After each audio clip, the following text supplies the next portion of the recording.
Hello everyone and welcome to the channel. I'm Emmanuel, I'm an airline pilot, and today I can finally show you an add-on that I wanted to show you for quite a while already. The add-on is vRAAS by Land 3 Simulations, who is a real-world airline pilot. RAAS stands for Runway Advisory and Awareness System. Now, if you are regularly watching aviation videos, then you have probably already heard the famous approaching runway 25 left that you hear in so many real-world airline cockpits. Now that is exactly what the RAAS system does. You might say, but Emmanuel, we already have a RAAS add-on for MSFS, do we really need another one? And the answer is yes, because the existing system only covers about 50% of what the actual RAAS does. Now, RAAS not only includes acoustic announcements, but it also includes visual representations of what it says on the screens, which is something we haven't seen before in Microsoft Flight Simulator. Now, let me show you an example, and let me just add the caveat that the version I'm using is a pre-release version. Release is expected for next Saturday. But this pre-release version, for example, does not have the final audios yet, so if the voice sounds a little bit off the real one, then that is why, and that is work in progress. But let me show you an example over here of what vRAAS can do. Runway awareness, okay. Meter. So this is the self-test of the program, which, as you can see, not only gives you the acoustic representation, but it also shows you what it does on the screen. And that is something that is integrated with a lot of Addon Aircraft. Let's have a quick look into the list from the developer that we can find on his website. So as you can see, RAAS by default works with all aircraft, including third-party add-ons. However, some specific functionality is available for most of the known third-party aircraft, including the Phoenix A320s, including the Horizon Sim 787, the Inibuild A300, the iFly Max, which we'll talk about in a little moment, or for example the PMDG Boeing 737s. Now the iFly has a little caution over here because RAAS is included by default in the aircraft already, so what vRAAS can do is to add the visual annunciation to the displays, but the rest of the system is still provided by iFly. Now what exactly can it do then? If you've got the mark for the add-on support on the website over here, that means the system is by default already tuned to the aircraft specific functions. And if supported, you can also show the RAAS indication on the displays of your add-on aircraft. Now, we are going to have a look into a couple of details in a few moments, but for now, let's go ahead and have a look at how RAAS functions. Now, RAAS is a system that's designed to prevent or minimize runway incursions and runway excursions. It also provides some takeoff safety monitors that we're going to see in action in a few moments. I'm demonstrating this one in a lovely low visibility setup, however we would use the system during all times during the flight, regardless whether you are in VMC or IMC. However, I really think in IMC is where the system really comes to shine. Now, the weather here in Frankfurt is not very good. If we are going to have a look at the live weather, you can see that right now we are looking at visibilities around 350 meters, the RVRs on 25 left 400 meters, so we are using low visibility procedures today, and on 18 we're about to take off is 600 meters. So really not very good visibility. And especially if you have a runway that's only barely marked, like runway 18 in Frankfurt, it may be easy to miss the runway and accidentally taxi on it. That would be a runway incursion, and that represents one of the key operational risk areas. Now, RAAS provides mitigation. As we are passing the hold short line, let's have a look and listen. Approaching 18. You can see it tells us we're approaching the runway, and it writes us that we're approaching the runway. Now, RAAS also features a couple of safety monitors. Now, as we're about to line up, you can see that I have forgotten to extend my flaps, and RAAS is going to advise us of that as we are about to complete our lineup. Again, let's have a look and listen. On runway 18. Flaps. Flaps. You can see we get the acoustic warning, flaps, flaps, combined with the flap text down here on the ND. Now, as you can see, the flap text is actually in amber and not in green. While the runway entry was an advisory in green, the flaps indicate a caution, since that is something significant for our takeoff. Now, as we're standing on the runway, after a certain while the system is going to tell us again that we're on the runway. This value can be set by the operator. However, what we can summarize is that by default the 737 uses 120 seconds for the first call and then 180 for the repetition. I've set this to 90 since that is the value my former operator has used. Now, there are different levels of alerts available, and the green advisory when we entered the runway would be a little bit more quiet than the amber on runway that we're going to get 90 seconds after the initial advisory, since the system judges the on runway as more important than what we had initially. And now it's just about 90 seconds until we can see this in use, so let's go ahead and already turn on all the lights and prepare our aircraft for takeoff. On runway 18. On runway 18. And here you can see and hear it. Now we get the amber on runway 18 as we are on an active runway. Okay, let's take off, and once we're in the air, I'm going to show you the configurator and everything you need to know about the new RAAS system. Stabilized. Set takeoff thrust.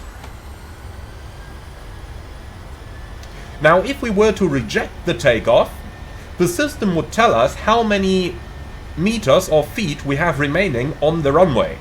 That way, especially in low visibility conditions like we have right now, we would greatly enhance our situational awareness and prevent a runway overrun. But for now we don't want to reject. Let's go ahead and continue that takeoff.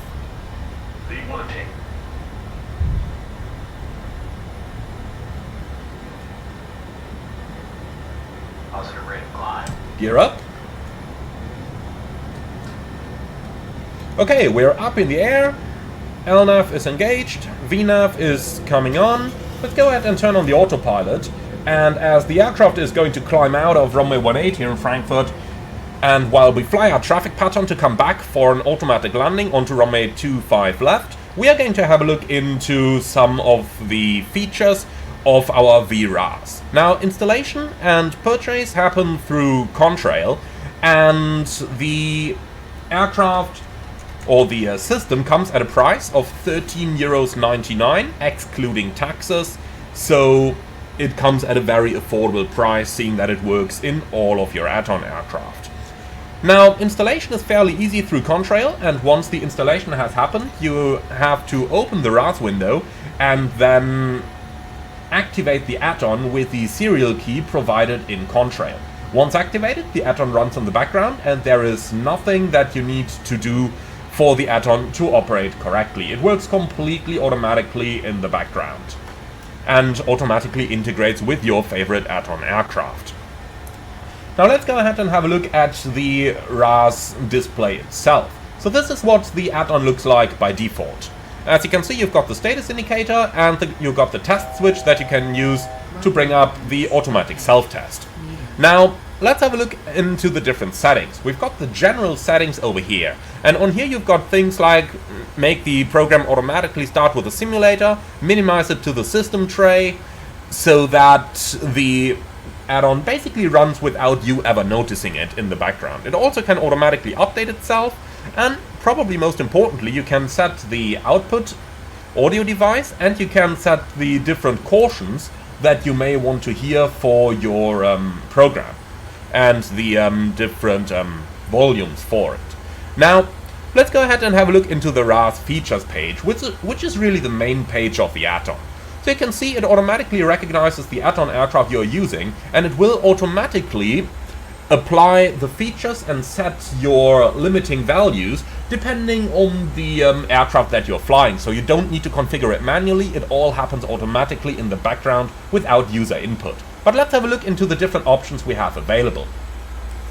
As you can see, first of all, you've got a general enable or disable button, which is quite cool in case you're flying, for example, the iFly, which has an automatic activation of, or which has an automatic RAAS that comes with the product. Now, below that we can choose whether we want the units in meters or feet. comes in quite handy. If you're from the USA, then you will probably be using feet, as that is what most airlines are using down there. If you're from Europe or anywhere else in the world, you are probably going to use meters, again, as that is what is mostly used in the rest of the world. Now, for the next option, we can choose between the different voice options, and this is a rather important setting here, because you can choose between a realistic one, which, as mentioned in my preview version of the add-on, is not implemented yet, but it is going to be added very, very soon. Or you can also choose different ones. For example, let's listen to the options available. On runway 36 right. On runway 36 right. On runway 36 right. On runway 36 right. As you can see, you do have different options available over there. Now, the next option is the aircraft display integration, which in my opinion is one of the features that make this RAAS stand out. You can choose whether you want to have an all display info, which for example just shows everything, or you can choose if you want to have the non-routine messages, such as too fast, too high, or if you want to only the most severe messages, aka the cautions, such as unstable approach, on taxiway, short runway, etc. So as you can see, many different options available, and the button below that gives you the possibility to configure your add-on and where you want the messages to show on your displays. You can do that live inside the simulator. So now let's move on to the next available options, and the next one we have is going to be the approach monitor. Now, the flap monitor does pretty much what you would expect from the name already. It controls whether the airplane is going to monitor the flap positions during the approach, and whether it is going to advise you if the flaps are in an incorrect setting. So this would be the flaps call out. Now, next up we do have a few options if we expand this for the upper gate and for the lower gate, which basically controls the upper gate, which is going to play the alert if the aircraft passes 950 feet and is aligned with the runway and the gear down, and the lower gate plays the caution when the aircraft passes 600 feet. Now, we next up have the approach angle monitor and the approach speed monitor. What these functions do is to monitor if you are following the glide slope correctly and if you are flying appropriate speeds. If not, you're going to get cautions such as too high for the approach angle, or too fast for the approach speed. The airplane can also monitor the altimeter setting, so if you are approaching the transition altitude, or rather if you're exceeding it, and you have forgotten to set your altimeter, then you are going to get an oral call-out altimeter setting. That's going to advise you that you're flying around with an incorrect altimeter setting. Likewise, the long landing call below enables the airplane to detect if you're missing the touchdown zone and if you're landing at a point on the runway where you are unlikely to be able to stop the aircraft during the landing. And then the aircraft is going to call long landing, long landing. So these are the different approach monitors we have available. On top of that, we have the runway monitors, which we can see on the top right of the program. And what the runway monitors do is they are going to alert you, for example, to the runway that you're approaching, or if you are not approaching a runway but accidentally a taxiway, the airplane is going to tell you. Think about the case of the Air Canada that almost went onto a taxiway and aircraft on that taxiway when landing in San Francisco. Well, if they had RAAS fitted, that incident would probably have been avoided. Now, as you can see, there are a lot of options available over here, and I want to explain to you just the most important ones over here. So, we've already talked about the on-runway monitor.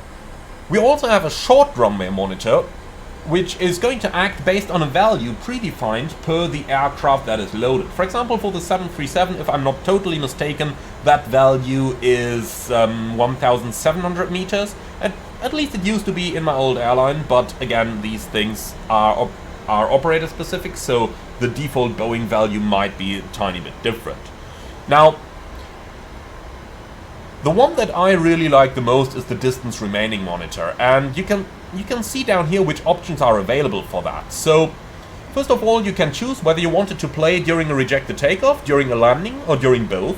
And what this does is to give you oral callout of the remaining runway distance available. This is not only very useful when you're landing in low visibility conditions like we are doing right now, but also during any kind of other operations such as night operations, since it can be very, very difficult to judge the distance remaining. Of course, you've got the different lights, or the different runway centerline lights, but those only mark 900 and 300 meters to go, and not everything in between. So these are really useful callouts for the airplane to make. Last but not least, you've got the taxiway, takeoff and landing. You've got the announced units, so for example it would say 1,200 meters remaining versus 1,200 remaining. And last but not least, the extended holding that I have already shown you on the departure. So, last but not least, let's have a quick look into the developer's website to see which callouts are supported. So just below the aircraft compatibility list we can find the available callouts, which I'm just going to go over here because we are already quite far into the approach and we want to monitor that approach in any case, do we? But as you can see, it supports pretty much any of the messages that the RAAS system has available. Alright, with that out of the way, let's go ahead and head right into our cockpit. We're passing 5 miles, so that's going to be gear down, flaps 15, and we are going to start preparing our aircraft for the automatic landing that we're going to do on the runway 25 left. I am going to turn the anti-ice on, even though it's just above 10 degrees for now, because that is because it is going to cool down a little bit as we are arriving. Okay, so flaps 40, landing checklist. So we've got start switches continuous, recall checked, speed brake on, green light, landing gear down 3 green, auto brakes 1, flaps 40, 40 green light, and the landing lights are on, landing checklist complete. Reaching 1,000 feet, we are stable, and next up we expect our RAAS to advise us of the runway that we're currently approaching. Now depending on the settings, again, this will happen at different altitudes, but normally at about 2 to 3 miles is where you are going to get this advisory. Approaching 25 left. And there you have it, both acoustically and visually on the displays.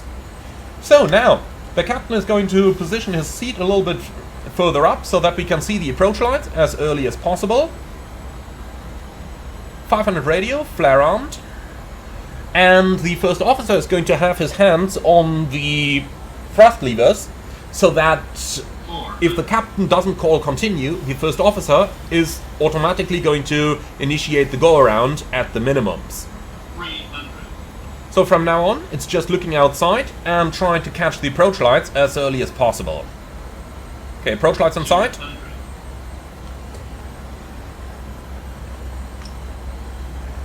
Approaching minimums. Checked. Okay, everything is inside. Minimums. Continue. 30. 20. 10.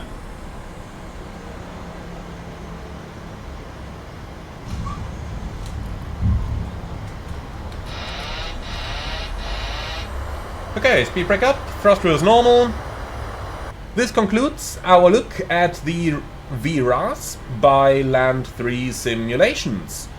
Again, the most important features over here. So the system is available for pretty much any aircraft in the simulator, and most of the important add-on aircraft available out there are supported with an integration on the navigation display themselves. Now, any of the normal callouts and the abnormal callouts of your RAAS system are integrated, and the system is a one-time purchase, $13.99, to be released next Saturday via Contrail. I do hope that you have enjoyed this video. Be sure to leave your feedback in the comments beneath the video. As always, be sure to like, comment and subscribe, and if you really love what I'm doing, I would appreciate a small donation through the Buy Me a Coffee link in the video description below. Let me know what you think about the new add-on, and with all of that out of the way, thank you very much, and I'm looking forward to see you all again on the next one. Approaching 07 center.